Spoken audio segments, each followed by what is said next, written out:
सुप्रभात बच्चों। पिछली कक्षा में हम लोग पाठ 2 ईमानदार किसान कहानी पढ़े थे। आगे शब्दार्थ और अभ्यास प्रश्न बनाते हैं। शब्दार्थ: न्यायप्रिय, न्याय को पसंद करने वाला। निर्धनता, गरीबी। आदर्श, अच्छे सिद्धांत। परीक्षा, जांच। प्रशंसक, प्रशंसा करने वाला। व्यतीत, बीतना। विचार मग्न, सोचने में लीन। गिन्नियाँ, सोने के सिक्के।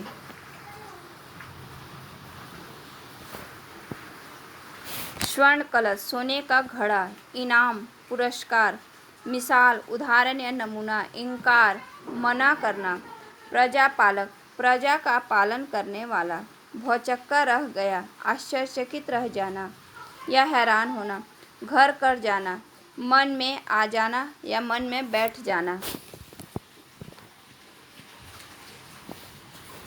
अभ्यास प्रश्न: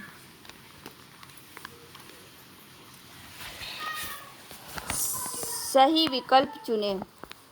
प्रस्तुत कहानी में किसान का नाम क्या था? ख नंबर, राम प्रकाश। दूसरा नंबर, राम प्रकाश का हल किस चीज से टकराया था? क स्वर्ण कलश से। तीसरा नंबर, सोने के कलश में राम प्रकाश को और क्या मिला था? सोने की गिन्नियाँ, हीरे की एक अंगूठी। क और ख दोनों, कुछ नहीं। ग नंबर, क और ख दोनों। चौथा नंबर, किसान ने स्वर्ण कलश का क्या किया? खेत में ही गाड़ दिया, राजा को सौंप दिया, सैनिक को सौंप दिया, घर में छुपा लिया। ख नंबर, राजा को सौंप दिया।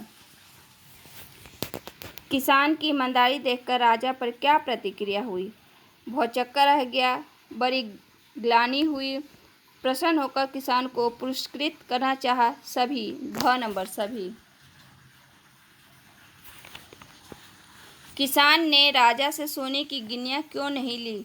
उसे ज़रूरत नहीं थी, उसके पास काफ़ी थी, वह अपने परिश्रम से पाना चाहता था। सभी। वह अपने परिश्रम से पाना चाहता था।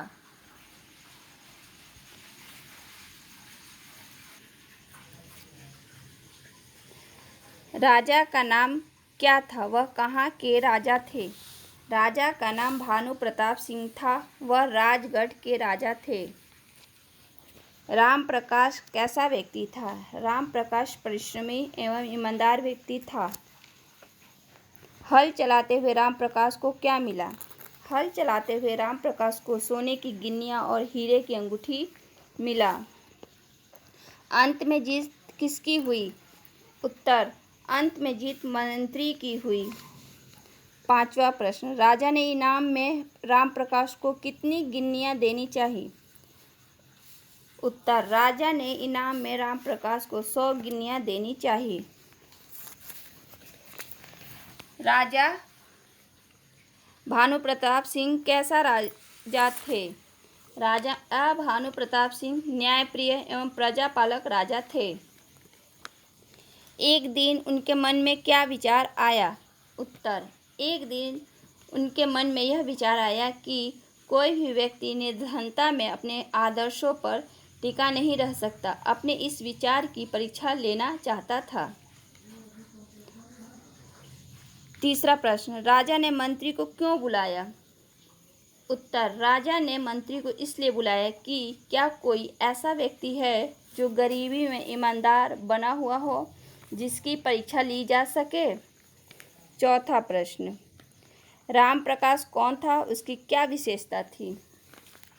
राम प्रकाश किसान था। उसकी यह विशेषता थी कि वह निर्धनता में भी वह अपने आदर्शों पर टिका था।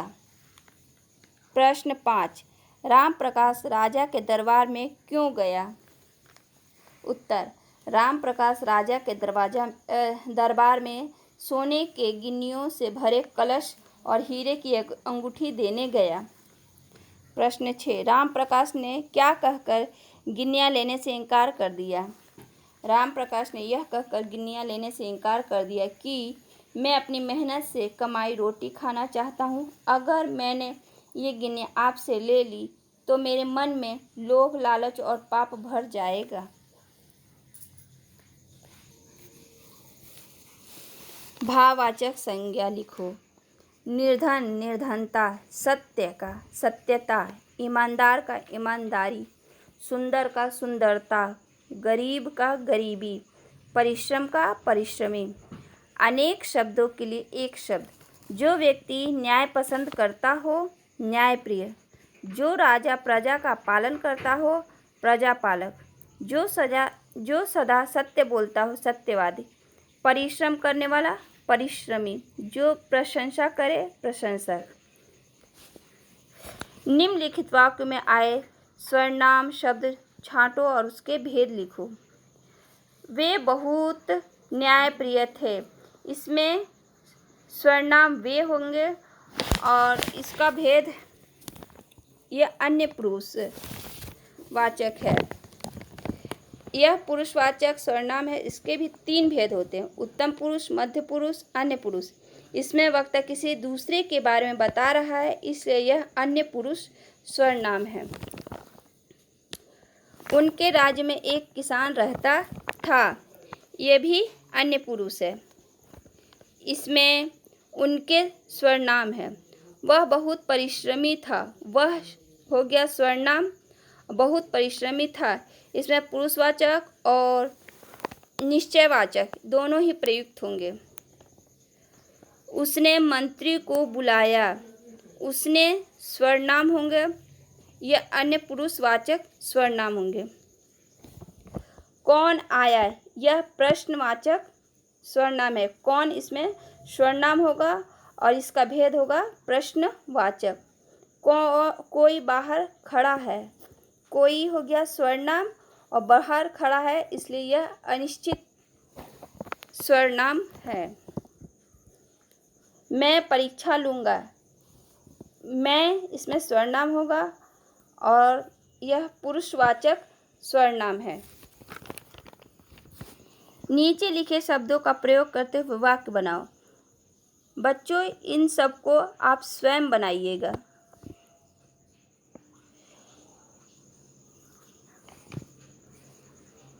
धन्यवाद।